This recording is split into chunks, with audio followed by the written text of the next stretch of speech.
morning, everyone, and welcome to season 4 of OSDIA Interviews Live. Joining me here tonight is Mr. Mark D'Annunzio. How you doing, Mark? Good, Lisa. Good to see you. We also have Mary Kovach here. Mary, good to see you. Good to see you, Lisa Marie. And we are so excited to be joined by the new national president of OSDIA, Mr. Bob Bianchi. Bob, congratulations. How are you? I'm doing great, Lisa. Thank you. So please outline for us very briefly the history of this proud organization. Well, the organization began in 1905, and essentially it was started by Dr. Vincenzo Solero, who was a very prominent individual, to try to have a group together that could support Italian-American causes. In today's environment, a lot of people don't realize how much discrimination there was against Italian-Americans when we immigrated over to this country, things that people would find shocking, up to and including lynchings of Italian-Americans in New Orleans, which is obviously a famous situation where New Orleans actually just apologized for that particular situation. But nevertheless, Lisa, there was a need for an organization where we could support one another. And that was kind of the essence of how the organization started. But as you know, the Italian Americans assimilated so well into the American experience that the organization kind of morphed as it went along. And as we succeeded as newly Italian American individuals and our new generations came forward, the Order Sons and Daughters of Italy in America became an organization that has given tens of millions of dollars to charities and scholarships through our Sons of Italy Foundation. And we also have a Commission for Social Justice, which fights for equal rights for Italian Americans, as well as positive image for Italian Americans, but also comes out in other areas of discrimination for other folks, because we don't believe that any group should be discriminated upon. So it's really a great honor to be the national president of an organization that really the members start from the local lodges, if you will, and then there's grand lodges and subordinate lodges that we have throughout the states. And then, of course, we have the national organization, of which I've been honored to become the president. So I was lucky enough to be in Jersey City on August 14th with actually all of you. It was so nice to finally meet everybody in person, right? When you were elected and installed, Bob. So what was that like, being in Jersey City, and especially having your father, Angelo Bianchi, who is a legend of the order, present for the event? What were some of your feelings and emotions? There were a lot of cross emotions to me for a number of reasons. I'll start with the fact that I was in Jersey City, and Jersey City is where I started my career as a young assistant prosecutor in the Hudson County Prosecutor's Office. So where we were, I had been at so many times before in that particular area. So it brought back those memories of my youth as a lawyer. But as you point out, my dad was there, which was amazing. He's the person that got me involved with the Sons and Daughters of Italy in America. My father, always a fiercely proud Italian American, actually the author of a poem, which we're going to be producing and putting out there, called I Am an Italian American, which has received worldwide recognition. So my father, our environment as Italian Americans was proud to be Italian. Women were a powerful force in our family. We didn't come from necessarily a typical Italian American experience. All the women were well educated. They all went to college. Everyone had a seat at the table. Everybody's opinions were respected. And when the organization, he got involved in the organization, I tagged along with him as his son, and my father became the president of the Commission for Social Justice. And that's where my fire in the organization kind of started, watching what they were doing and all the great work they were doing. So as a young person, I was very impressed and wanted to be a part of all that. So having all that encapsulated in Jersey City, and to be able to become the national president there was a great honor, and was very, very touching and emotional for me. Okay, Bob, again, congratulations on your election. You've been in office just over a month. Tell us what you've accomplished thus far. Well, I feel like it's 10 years, but I'm only kidding. Obviously, when you're in a leadership position and in charge of an organization this large, it has a lot of money running through it and a lot of people that rely and depend upon us. The thing that I think that I can bring to the table is building upon the successes of our previous presidents. Our last president, Nancy DeFiore Quinn, had a very, very difficult presidency, obviously during the COVID-19 situation. So we weren't able to do things the way we normally did. But I give President Nancy a lot of credit for allowing a number of our committees, like the technology committee and the membership committee, to be able to use these kind of social media platforms. And now we have, hundreds of thousands of views of our Facebook Live series, Mark. We've had incredible engagement, and this is actually going to be, this Facebook Live series turned into a television show that's going to be on mainstream TV, that's going to reach over 3.8 million homes in the tri-state area. So I'm very proud that we've been able to accomplish that, and we're continuing to do that. And I'm also very proud of our national office staff.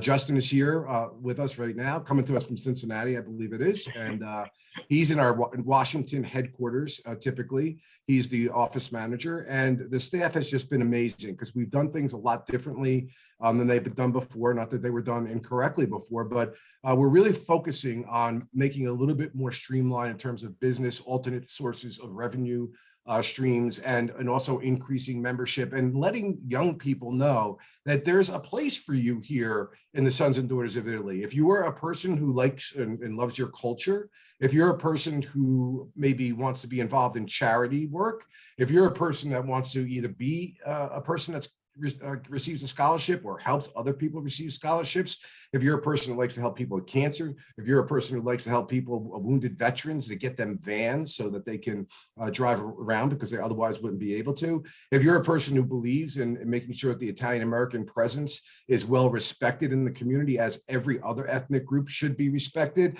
and you're looking for that flavor of Italian-American, well, this is the place to be, and that's the message we want to send out, Mark. So I'm very proud of the national office staff, and of course, of folks like yourself and Mary and all of my vice presidents that we have. And we have 5 vice presidents in the order and a number of committees, like I said. So the first couple of weeks has been organizing that. And of course, getting ready for our convention that we're going to have in October. So we've been working, and I know, Mark, that was a loaded question, yourself and Mary and Justin and so many others. We've been working day and night, and I'm proud to do it because I think we're making some great success. Well, I'm going to touch on a little part of your answer about the convention. I mean, when we were there together on August 14th, in my mind, we were going to be seeing each other again in October in Tampa. But while we were there, it kind of came out that there were a lot of people worried about going to Tampa, Florida, especially because of the Delta variant. And Florida was a hot spot. So it kind of totally disrupted having an in-person convention in Tampa. So how has that affected you and affected the others who had hoped to attend that in-person convention? I think you know me well enough to know, Mark, that I really genuinely believe that with every challenge, there's an opportunity. So it's just a question of how you dialogue about it. So yeah, we had the biggest concern I had was the money situation, and thankfully, Paul Polo, yourself, Frank Cattuso, were able to negotiate with the hotel so that we didn't lose that money, and we actually were able to push it for a year and a half from now. So that was a very, very important thing. That is something that I was concerned about. But from that standpoint forward, we're just going to do what we keep on doing. And I know that people want to be in person and they want to meet in person. We all had a great time in Jersey City, but we're not going to put anybody's health at risk. And we had a number of people that showed concern about that, and understandably so. And there are breakthrough cases even with respect to the vaccine. So the decision was made relatively easy that we should adjourn this convention, do it virtually, and we move on from there. And so I've tasked you guys to make it interesting at the convention. So it's not just us sitting down, listening to multiple reports, but let's find a way, let's find the opportunity and continue to use this platform whenever we need it. So that's what we do. Thank you, Bob. I'm going to toss over to Mary. Yeah, thanks. So congratulations again, Bob. It's almost October. How do you plan to celebrate National Italian Heritage Month? And also, how do you plan to continue to defend the amazing legacy of Christopher Columbus? Well, I think the biggest thing that we have is defending the legacy of Columbus. And we have, I have a lot of mixed feelings about this because it seems to me that when other groups have a problem that they would like to be heard, that they are heard. And I speak specifically about the political establishment. And unfortunately for us, despite our outreach and the great efforts of the Commission for Social Justice and many other Italian-American organizations, we can't get them to at least commission a study on the accuracy of some of the factual allegations that are made with respect to Columbus. Now, factual allegations aside, It's interesting, myself and Mark had a conversation with Carmelo Catulli from the Rome Lodge, and we were asking them, what do the Italians think about this issue about Columbus? And interestingly, they don't get this issue, because to them, Columbus is just like every other historical figure. They knew he was a great explorer. They knew that he brought, he had courage, and he had commitment, and he had a great, ability to be able to do what it is that he did. But they look at us with curiosity that this has become such an issue in the United States. So the first thing that we're going to do is, working with Robert Ferrito, who's the president of the Commission for Social Justice, is to start getting out and telling these politicians, we want to be heard. We are tired of not being heard. We are tired of when shows portray us as buffoons and mob figures and cartoons that stereotype Italians. No one does anything about it. We can complain or whatever, but if that were done to some other ethnic group, they would be off the air and people would be fired in a heartbeat. So we have got to get to a place. And I know I'm going veering off Columbus a little bit, Mary, but I want to illustrate this story to those people that watch this, because my wife is Irish. And when she would dutifully come to the Sons of Italy events that we would have throughout the country, we were in Chicago one time. And she was like, oh, come on, people don't discriminate against Italians or whatever. You guys make too much of this. And that seems to be a sentiment that even Italians, who are sometimes our worst enemy, have as well. And there was a gentleman sitting, in the vicinity of this bar, and I'm wearing a red, white, and green thing on my thing. So, Sons and Daughters of Italy of America. And I went up to him. I said, where are you from? And he came from out Midwest somewhere. I don't remember the exact state. But I knew he wasn't from the tri-state area or in a populous area. And I said to him, how many people do you think that are Italians are involved in organized crime? And he looked down at the badge and he knew, he saw it. And he goes, well, I know what you think I'm going to say. You're going to think I'm going to say it's everybody, but it's probably more like 95%. And he said it with all seriousness. The guy was not joking. And my wife had her mouth open. And I said, but see, this is what happens when everything we respect, like Columbus, for example, we may not say Columbus is a perfect person. This was the person that the Italians was given as reparations to us for things of discrimination that occurred by the President of the United States. Many places like the District of Columbia and Columbus, Ohio, and Columbia Law School and Columbia University all have recognized that name as a person that represents something powerful and great. Now, if irrespective of the facts of what bad things may or may not have happened, especially given the fact that Columbus never stepped foot on North America, the fact of the matter is, this is somebody that the Italians revere. So on one side, nobody has a problem and nobody complains when we're being attacked and abused in the media. But then they have a problem going after the symbol that we and the Americans of this country have identified with being somebody that represents greatness, at least in some capacity as it relates to the entrepreneurial and voyaging and courage aspects. So we're going to do a lot, Mary, to answer your, sorry to go off on that a little bit. We're going to do a lot to try to at least bring attention to the idea that we want to be heard. I love that. Let's talk about another historical great figure. Your family has a very special connection to the late Francis Cabrini. Can you please share it with us? Yeah, Mother Frances Cabrini, well, it's from New Jersey, and our family, again, didn't come through the typical experience. My great-grandfather matriculated over to this country in the late 1890s. He went to the University of Maryland Medical School and became a medical doctor. And this was back in a time where Italians could not get treated by doctors. Now, I know we talk about discrimination and everybody has their different, thing and feel, and some worse than others, but that's what was going on at that time. So my great-grandfather became a very prominent figure in the Italian community. Also was the first elected official in the city of Newark. He ran against a German alderman who he saw spit on a street cleaner.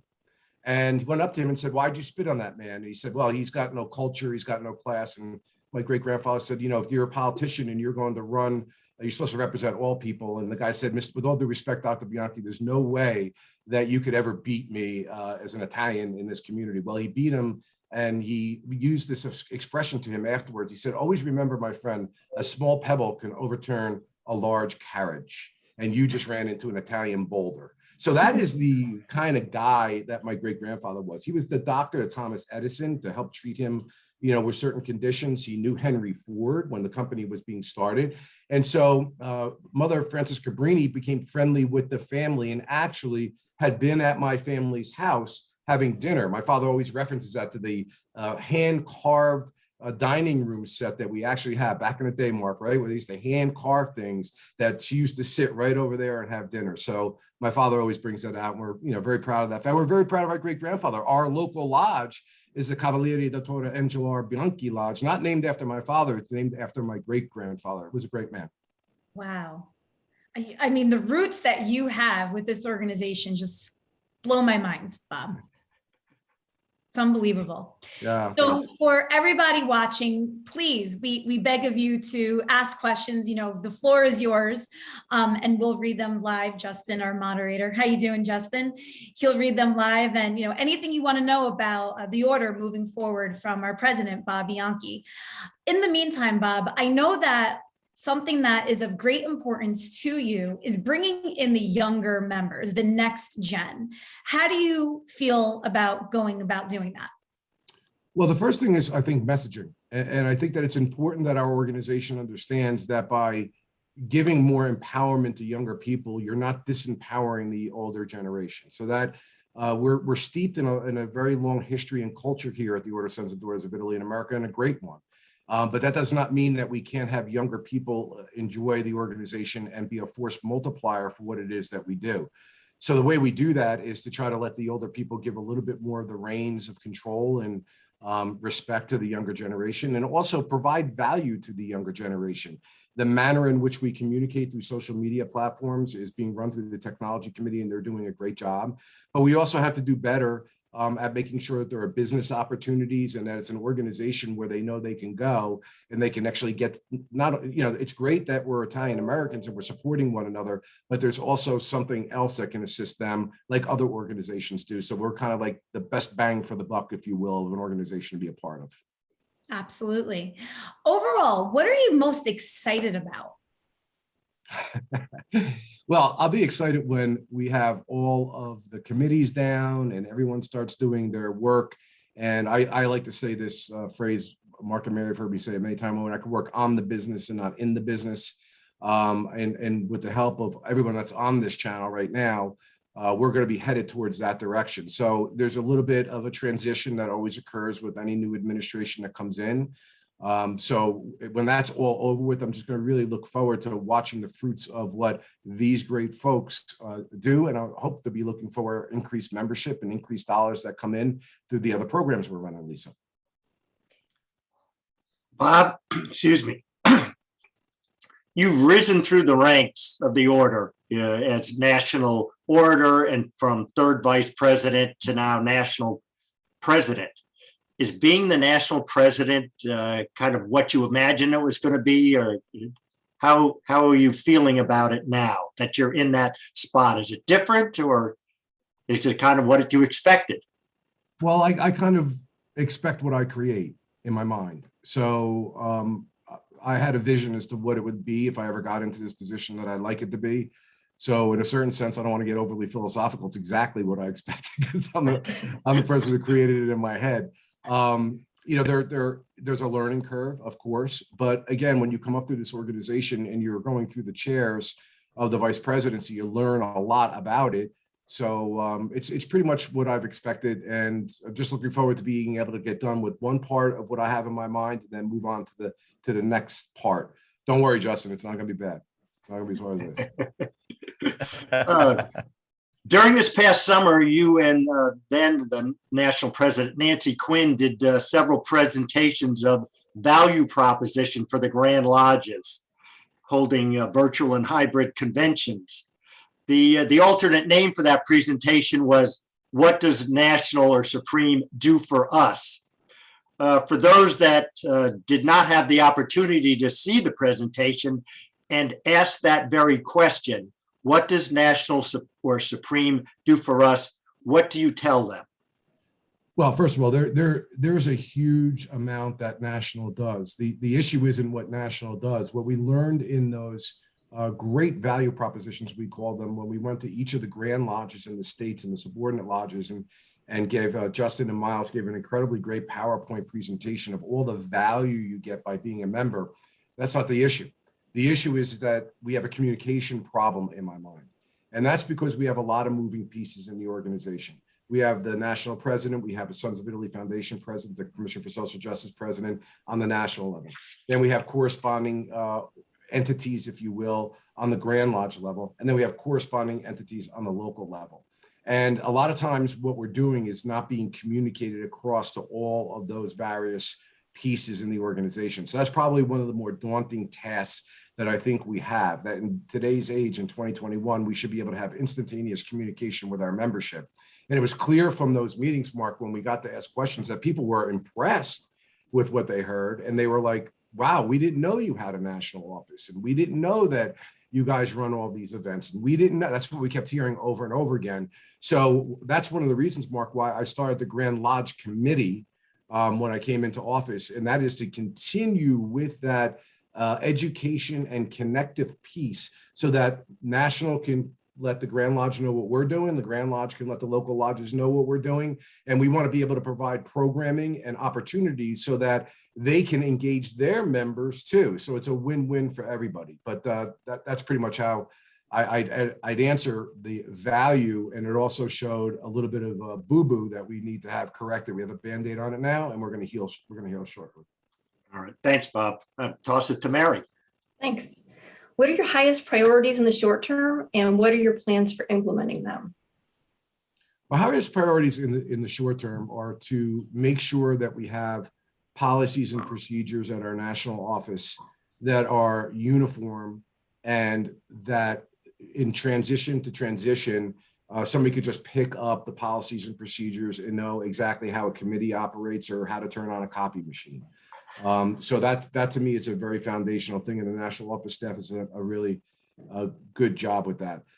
In the longer term, I also want to make sure that when we have these great ideas, and I've been involved in so many committee calls where people have great ideas, but the problem isn't the ideas. A lot of times the problem is the execution. So we've implemented at the national office programs like Base Camp, which are task management programs. Justin actually runs that, where when we have a great idea, we can assign it to an individual. We have due dates for that, as well as letting the various people know with each project when that project is completed. And I think everybody's really enjoyed who's used that Base Camp. It's a very intuitive program. So we don't just have a bunch of scattered ideas out there and people not knowing, what to do with them. I think that's been a big problem. The other thing is making sure we have metrics. So that's not a bad, this is what we do in my business. This is what businesses do. This is what makes employees happy, makes people happy. When we have identifiable goals as to what it is that we want to achieve quarter by quarter, and each week go over those quarterly goals, as you know, Mary, quarterly rocks, as I like to call them. And we have our weekly meetings where we actually have our wins for the week, and we see if we're meeting those metrics.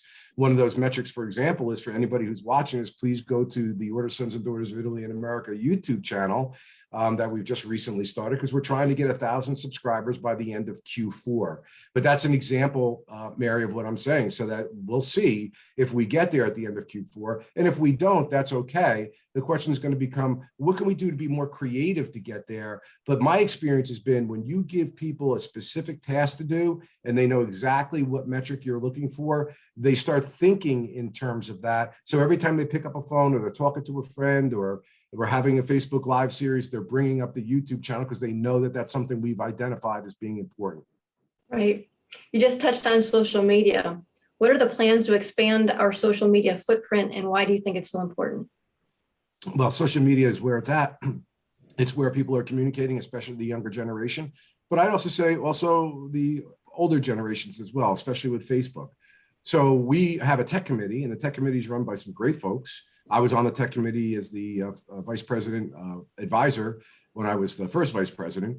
And I'm just looking for creative ideas and talent people like yourself and Mark and Justin and Lisa Marie. And Lisa is the person who does our productions and comes up with great ideas. She has a production studio, Longshot Productions. She's assisted us in so many projects gratis, and we greatly appreciate that.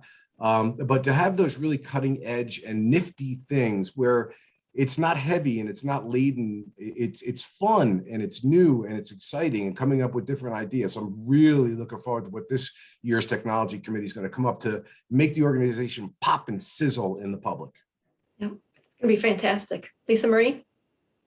Justin, I understand that we have a question. You're muted. You're muted. Absolutely. So Maria Gianfrancesco wrote in, and she is an Italian-American who lives on the West Coast, specifically in Arizona. And she says that she has struggled being on the West Coast further away from some of the larger Italian-American populations. And she was wondering if you had any plans to gain more support out in the West. Yeah, this is a difficult thing.